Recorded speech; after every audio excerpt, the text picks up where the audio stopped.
You don't just wake up one morning and decide to lose yourself.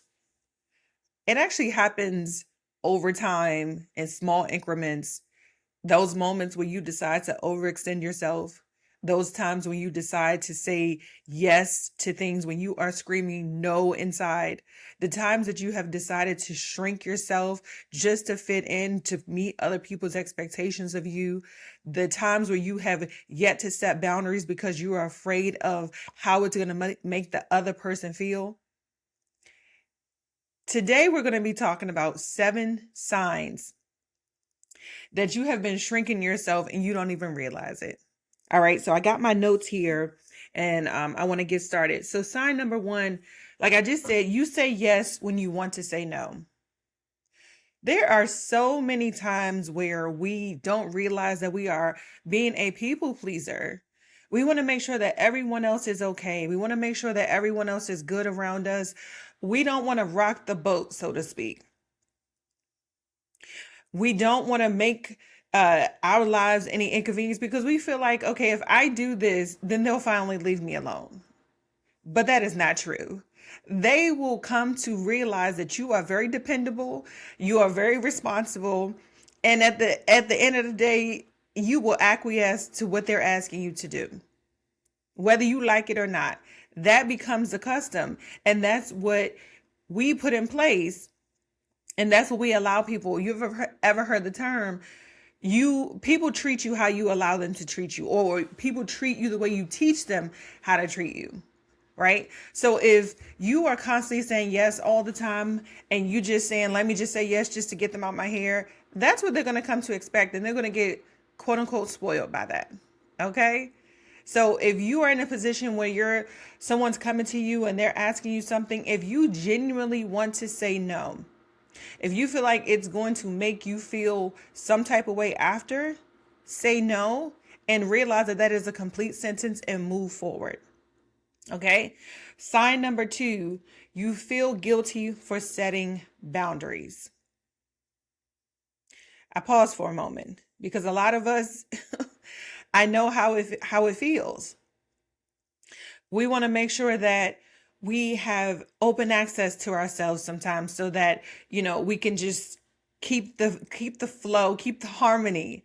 But there are times where we have to take a step back and draw a line in the sand, so to speak, and say, listen, this is my non-negotiable. I am not going to do this. I am not going to take you to the mall today, mom, daughter, whatever. I am not going to do XYZ. I am not going to allow your negativity to penetrate my joy and my peace for the day. Because yes, you can set physical boundaries, but you can also set emotional boundaries and mental boundaries. Because sometimes people will pull you and suck you into their vortex of negativity. They will, if you allow them. Okay. So set some boundaries. Okay. Number 3, you constantly second guess yourself. You're constantly doubting yourself, constantly second guessing everything that you say, every decision that you make, how you're going to look to people, how they're going to perceive you. And you get to that place because you have allowed other people to really control your world. Okay. you have shrunk down so much that you have forgotten how powerful you truly are.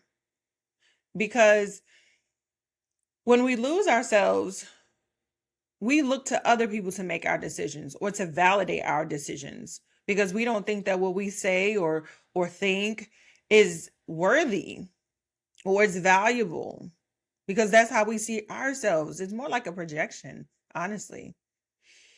Number 4, you need validation before making decisions. I kind of got ahead of myself, but you need validation. You need other people to validate what you're thinking, what you think that you should do in a situation, how you should move in life.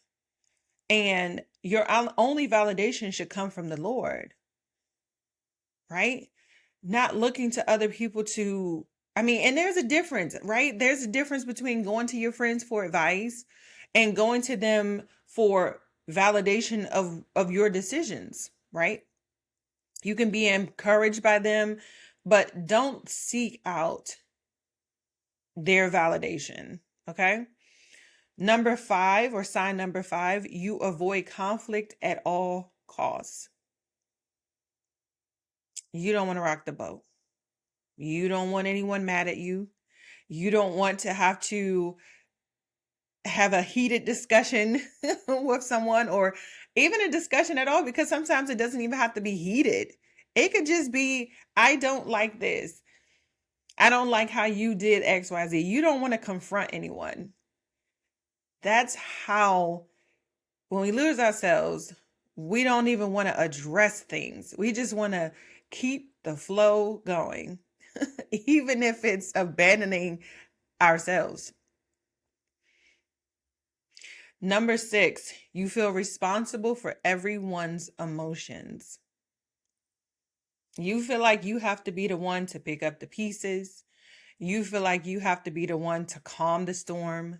You feel like you have to be the one to pull them out of their dark place, whatever they're feeling. It's okay to be there for people, but there's a difference when people are constantly leaning on you and you are absorbing everything that they're going through, and you feel like you have to play therapist, life coach, all the things. And that's not your job. That's not your job to come in to make them feel better. Like I said, you can encourage them, you can pour into them, and then you set the boundary and you allow them to do the work. And you can pray for them. When we take on everyone else's stuff, at some point it starts to bog us down and weigh us down to the point where we don't even know who we are. Okay? And I don't want that for you. And sign number 7, you don't even know what you want anymore. If someone came and asked you, what do you like to do for fun? What are your hobbies? What, if you could do anything in the world today, what would it be? And you're looking like, I have no idea. That's because you have lost yourself. You don't even know what brings you joy anymore. You don't even know what is exciting for you anymore. Okay? So this isn't just being nice when you're shrinking yourself. It's actually self-abandonment. It's you really pushing and stuffing yourself down into this box so much that it fits everyone else's expectations, and it takes away all agency that you have within yourself.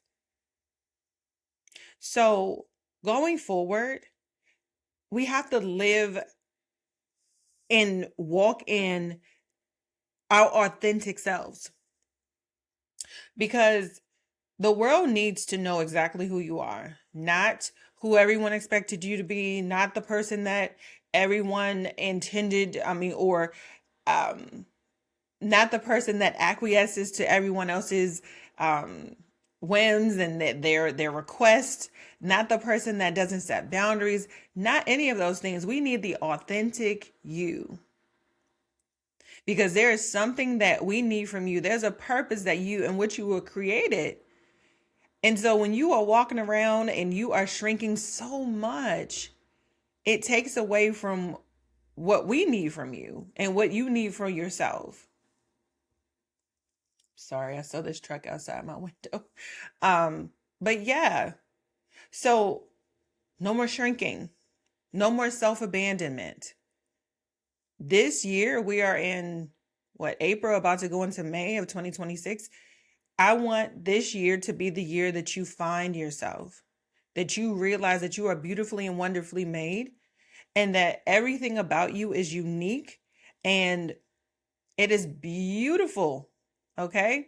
So if this video hit home for you, I created a self-discovery guide to help you start identifying where you have been shrinking and ways to reconnect with yourself. Okay. I'll leave it down below. I actually linked it below. And I love to know which sign actually hit you the hardest. And let me know in the comments, because awareness is actually where becoming begins.